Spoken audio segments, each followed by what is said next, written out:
Watch the ride.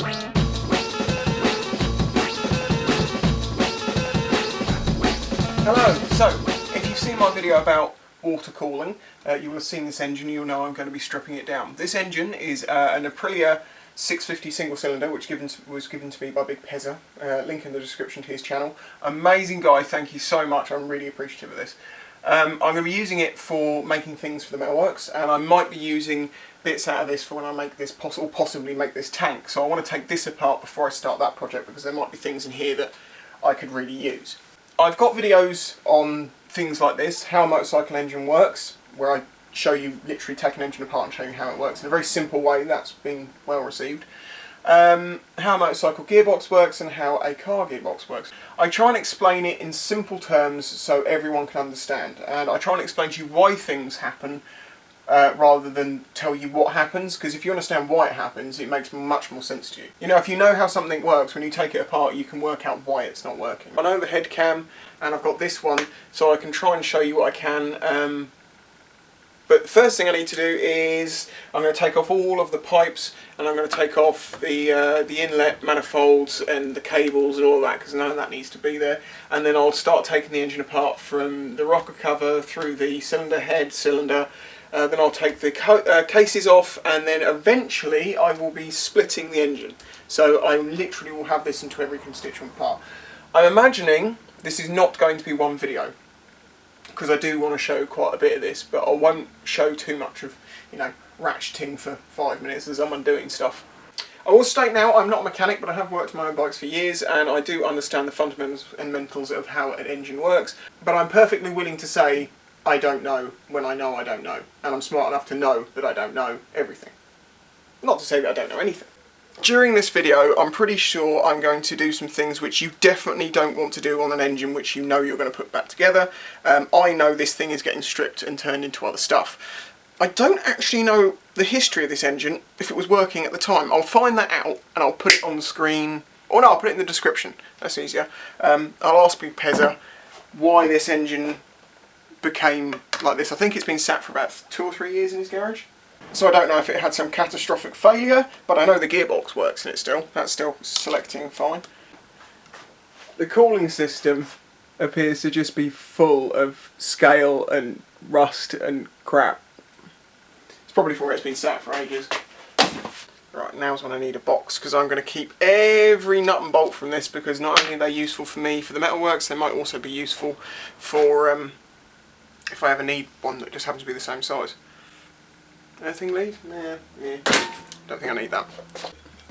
That looks like it might be a temperature sensor, but it's in a very odd place. There's also this here, which I don't know about this engine, so I don't know for definite, but it's got a speedo cable driving it, so I can only assume it's a crank pickup for a speedo. Right, so first things, I'm going to need to take the engine mounts off. I suspect we will come across some stubborn nuts and bolts at some point during this. This being the first one. FYI, this is not advised.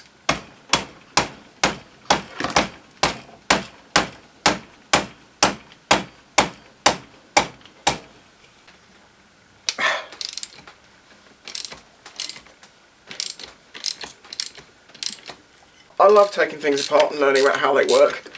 I've been doing it since I was a kid. And I generally got things back together again. Not every time. Also, as I'm taking this apart, I'm looking at everything and sort of thinking, oh, that could be something, this could be something, that could be part of a stand, this could, you know. It's just the way my brain works now that I make stuff from old bike parts and things. Engine mounts. As I say, I'm going to put more information in the description as to sort of how many miles this engine did, what went wrong with it, if anything went wrong with it, etc. But I'm going to assume that something did definitely go wrong.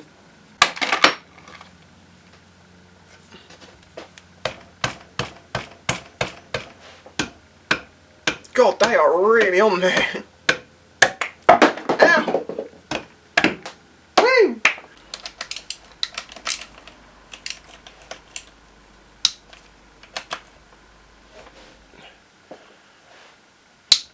One of the things I love about taking engines apart is the fact that it can be all haggard and, you know, the paint's coming off everywhere.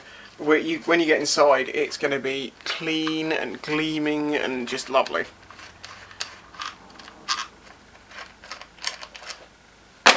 Yes, I could really do with an impact driver, an electric one.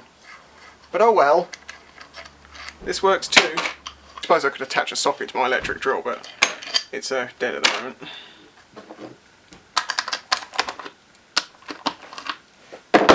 There we go. I guess it's the first time you get to see inside. Oh, pretty. I'm not weird. Now, if you've watched my How Does a Motorcycle Engine Work video, that explains the basics of how an engine works, so I won't explain the basics in this again. It's using rollers on the cams. That's not on everything, and they're interestingly shaped inwards.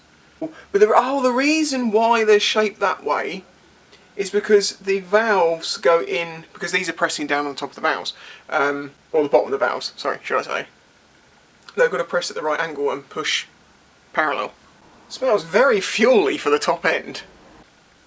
Right, so the first thing I need to do is find the cam chain tensioner, which is this, to relieve the tension on that, because I need to take all of this off, take the cams out, take this out, so I can get the next section down off. Rather than trying to actually loosen the tensioner off, I'm just going to remove it, just easier.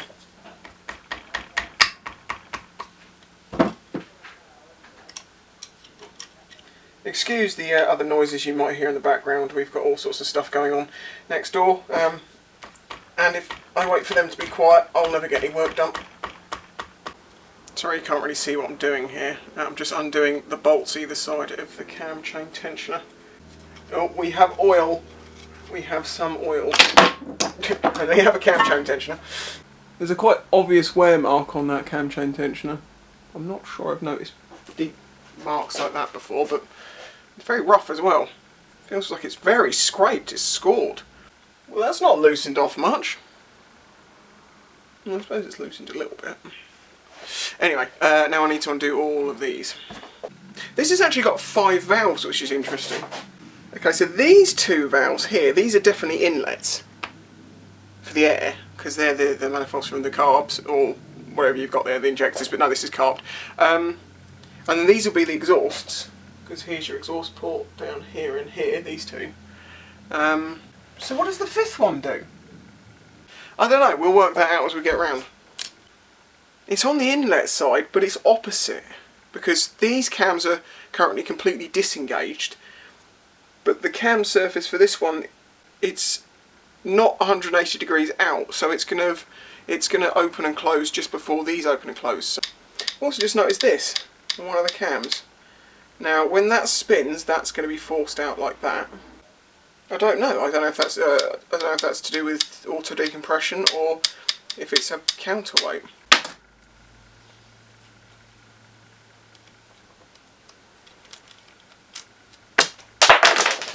The inside surfaces of like the cam guides, retainers, whatever you want to call them, they look nice and clean, no scratches or marks.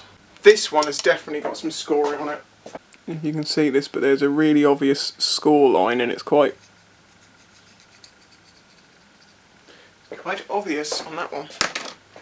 Questions I often get asked. Oh God. Yeah, questions I often get asked when I make videos like this is, how did I learn about motorcycle engines? Taught myself from reading books, looking at stuff, understanding how other engines worked, taking them apart, fixing them, and a bit of info from my brother and people like that, but he's more of a car man than a bike man. And can you see this? There is some vicious scrapage going on in that one. Like really deep, like something's definitely, and if you can see there's one really obvious line, something's got in there and got caught between it, I guess. Another obvious little mark on that one.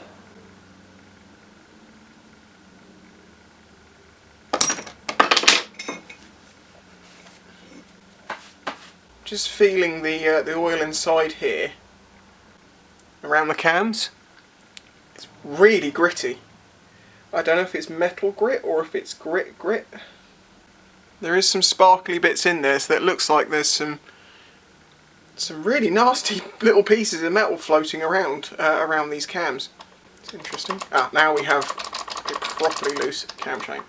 Oh, can I get this cam out? Yes, I can. So there's one of the cams. There's a spring on it. Does that engage with this valve? 10? No, 11? That's a random size, an 11. Well, it's not that random, but you know. This is where you would adjust your valves. Seems like it's only got the one adjustment point. They're shimmed, that's why they're shimmed. Shims are basically a little thing that goes within this hole that's an exact size and it keeps your valves at the right distance. Some have got screws, but some have to be shimmed and you have to actually take the things out. Well, the cam gears themselves look pretty good. But there's definitely this just sand, and I don't know if it's sand, it's got... There's definitely some metal fragments, but some of it I think is just sand. Or something like that. Now we need to undo these, which are the main bolts. I hate to think how tight these are. It's difficult holding this still.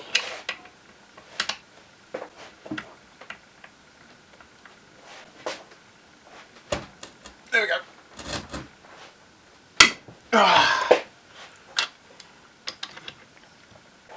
Very annoyingly, the only socket I have that actually fits down into the tubes they've cut for the bolt is the 1/4 inch, so I can't use my big bar on this unless I get a cheetah bar of some sort.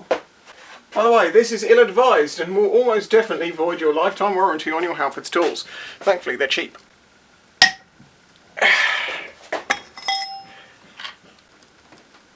Come on! Oh dear, there might be an external one too, which is rusty. Very rusty. I hope it's not one that's actually holding this together. Don't forget, if you're enjoying this video, leave a like, subscribe to my channel, check out the other things I've done. It's got external ones as well! So it's got these studs going through, and then it's got 2 Allens this side.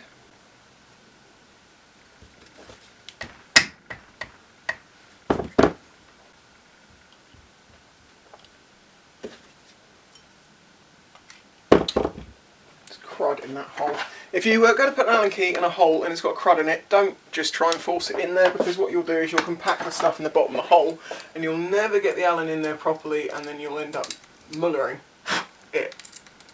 So always clean out Allens. Make sure you've got the right size, fit, and it's going the good full depth into it. There we go. And then you can give it help.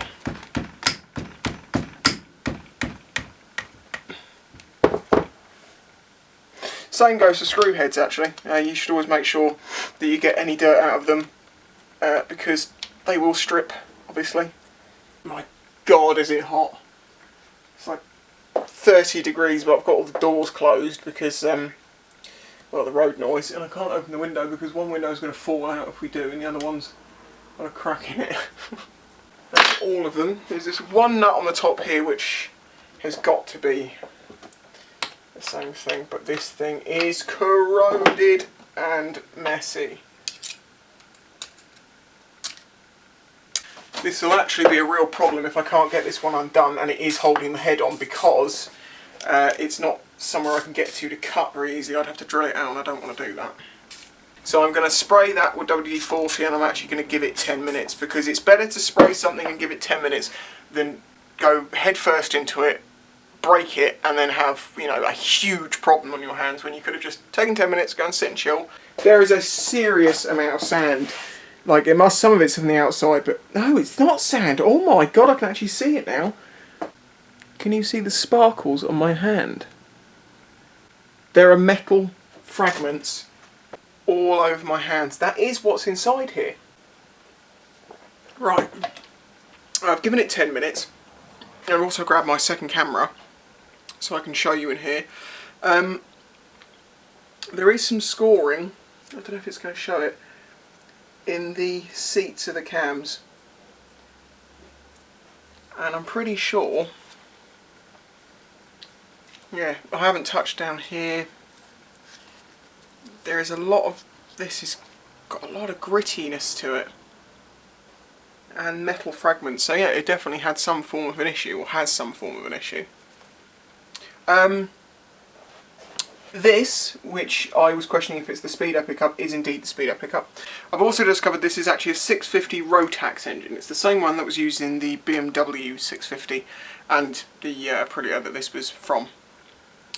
But yeah, so now I'm going to hopefully undo this nut here, I hope, and I should be able to get down to the cylinder head. No, sorry, not cylinder head, down to the piston and the bore. This is the cylinder head.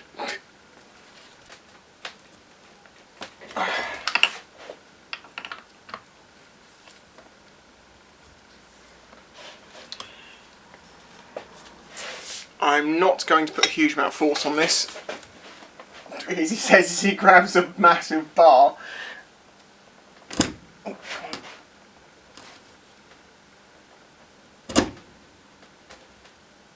Oh, that is tight.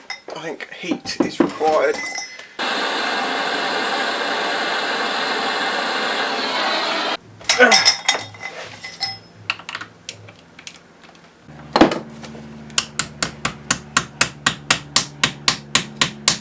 Back on there. It rounded a bit.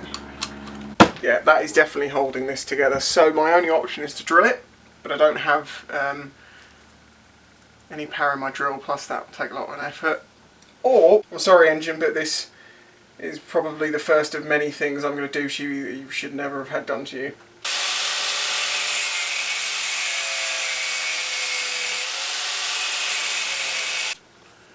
One chisel, one hammer.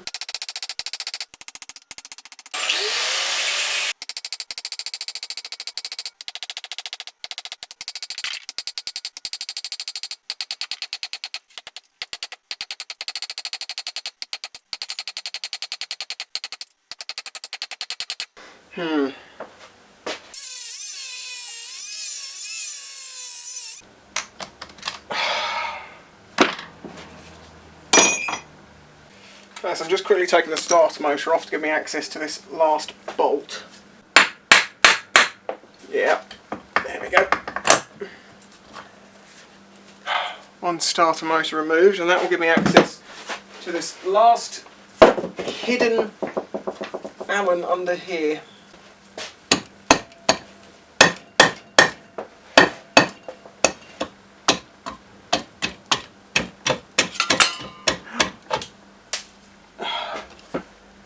The precious moment. No, it's not. What I thought was just an inspection hole actually has something protruding inside the engine. And that's pushing on this plate. So what was that doing? Just giving it some rigidity around that bolt hole. Come on. Well, there's the piston, and it's a big one. Okay, so obviously it's 3 inlets and 2 exhausts, being that the exhausts are slightly bigger than the inlets generally. But also this brown colouring tells you that's the burning side, this is the other side. There's quite a bit of crud in here. Bore feels okay. Can actually see the honing marks in there still, so that looks pretty good. I've just realised that what I thought was probably a temperature sensor appears to be where the oil filter is, and thus it might be taking the oil temperature from there. I don't know. Oh my god, come on, it's just the longest thread in the world. Now there's 4 nuts that can only really be got to with spanners, so for the love of God I hope these aren't as bad as that other one. Okay, we have reached another problem. And this is a bit of a design flaw, or maybe it was designed this way to be difficult, so you had to use special tools, but there is 4 nuts around the outside of the cylinder, and there isn't space to get a spanner in that way, and there isn't a space to get a spanner in that way, or that way, And you can't even get the ring round it properly because it's so tight to the housing, which means this feels very much like there is a specialist tool to get these off. And in my case there is going to be a specialist tool to get these off. It's going to be an angle grinder again, because I'm not going to fight with these, because these are the same soft, mushy stuff. Probably going to have to cut that and then try and split it vertically to lift it off the threads, but whatever. So give me a minute. Right, what I just cut out there was a good 40 odd minutes of cutting nuts in half, because all of them were seized really badly. You can't get a tool in there, and then when you can get a tool on it, they're really soft and they break. So yeah. Memory card just died, so I had to take one of my gloves off. I think that's everything. Yep.